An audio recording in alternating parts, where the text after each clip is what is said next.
12 years. I gave everything to that company. Blood, sweat, weekends, Christmases. I built their most valuable project from nothing. And then my boss stole it, claimed it as his own, had me fired and blacklisted overnight. But what he didn't know was that I just discovered his secret. A multi-million-pound fraud that reached across Europe. So I made a choice, not to walk away, but to burn his empire to the ground. This is a story of how one betrayed employee took down a toxic boss and the entire company with him. You're going to want to hear how this ends. Before we begin, if stories of betrayal, fraud, and sweet justice are your thing, do me a favor, like the video and subscribe. It really helps the channel. Now, let's start.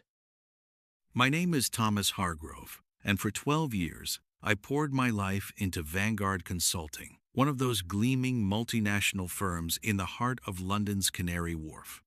You know the type: glass towers piercing the sky, executives in tailored suits sipping flat whites, promising digital transformation to Fortune 500 clients across Europe. We had offices in Frankfurt, Paris, Brussels, the whole EU circuit. I started as a junior analyst straight out of university in Manchester, worked my way up to director of strategic projects. I believed in the company. I believed in the grind. Vanguard wasn't just a job. It was my identity.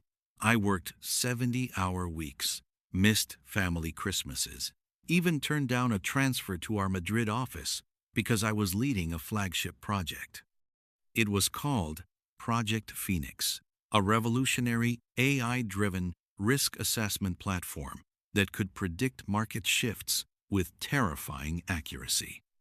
I'd spearheaded it for 2 years, endless nights, coding algorithms, negotiating with data providers in Berlin, ensuring full GDPR compliance because half our clients were European banks terrified of fines. My boss was Reginald "Reggie" Langford, the regional MD for Europe. Mid-50 seconds, Eton educated, the kind of man who played golf at Wentworth and name-dropped board members at every meeting. He was charming in boardrooms, ruthless everywhere else. Everyone knew he was ambitious, rumored to be gunning for the global CEO role. I respected him at first. He mentored me, or so I thought. The trouble started 6 months before everything collapsed. Project Phoenix was ready for rollout. I'd presented prototypes to the executive committee, got glowing feedback. The board was buzzing. This could add hundreds of millions to our valuation. Then, one Tuesday morning, Reggie calls me into his corner office overlooking the Thames. "Thomas, brilliant work on Phoenix," he says, flashing that shark smile. "I'm presenting it to the full board next week, as my idea, of course. You'll get credit in the footnotes." I laughed at first, thinking it was a joke. It wasn't. "Reggie, I built this from scratch, my team and I." "Your team works for me," he cut in, voice like ice. "And you work for me. This is how it works at the top, Thomas. Take the win. You'll get the next promotion." I pushed back, politely at first, then firmly. I emailed the project documentation with my name all over it. Bad move. 2 weeks later, the promotion announcements came. Director of Digital Innovation, a new role created just for Project Phoenix, went to Oliver Beaumont, Reggie's godson, fresh out of Oxford, with 0 experience. Oliver, who spent most meetings scrolling LinkedIn. I confronted Reggie again, this time in front of HR. "This is theft.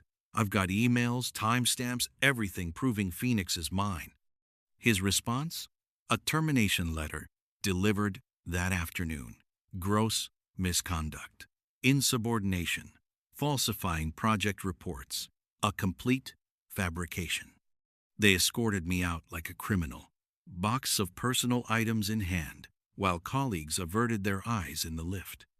No severance, blacklisted references. Reggie even spread rumors through the city network that I'd been caught leaking data.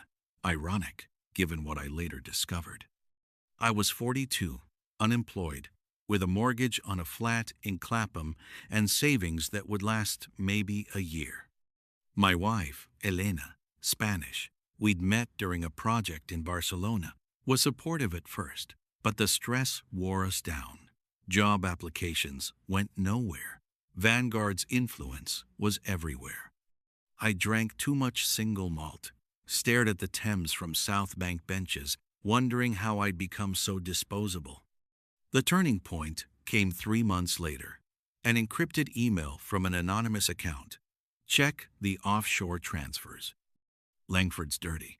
Attached was a partial ledger, payments from a shell company in the Caymans to Reggie's personal accounts. It was from Sarah, my former assistant. She'd stayed at Vanguard but grown disgusted. "They're cooking the books, Tom," she messaged later via Signal.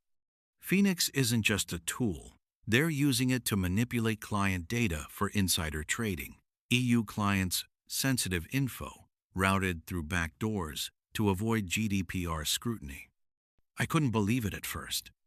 But Sarah sent more. Screenshots of internal Slack channels, emails where Reggie instructed the tech team to optimize data flows, code for siphoning information. Oliver was in on it too. His promotion was payment for silence. This wasn't just stealing credit. This was fraud on a massive scale.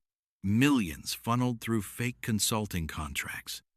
Clients like Deutsche Bank and Société Générale unwittingly feeding data into a system that Reggie used for personal trades. I could have walked away, reported anonymously to the FCA and moved on, but Reggie had destroyed my life, spread lies that killed my career, made me question everything I'd worked for. No, he needed to fall. Hard. Phase 1. Evidence. I still had remote access to some old cloud drives. They'd forgotten to revoke everything in their rush to bin me. Carefully, using VPNs routed through Sweden and Netherlands servers, I downloaded what I could. Sarah fed me more. USB drops in dead letter boxes around London Bridge Station, like a bad spy novel. I documented everything. Offshore accounts linked to Reggie. Trades timed perfectly with leaked client data. Emails proving he ordered the GDPR violations. Even recordings. Sarah had secretly recorded meetings on her phone. I consulted a solicitor specializing in whistleblower cases, pro bono. At first, he smelled blood. Under UK and EU laws, this was criminal. Market manipulation, data protection breaches, bribery. But going official too soon risked Reggie covering tracks. Vanguard had armies of lawyers. So I played dirty, his way. I created anonymous accounts on financial forums popular in the city, leaked snippets, whispers of irregularities at Vanguard Consulting, offshore payments to senior execs. Nothing traceable, just enough to spook investors. Stock dipped 3%. Reggie panicked. I saw it in companies' house filings. They rushed an internal audit. Then I went bigger, contacted a journalist at the Financial Times, someone I'd worked with on a legitimate story years ago. Sent encrypted files, source with ironclad proof of fraud at major London consultancy. The FT sat on it, verifying.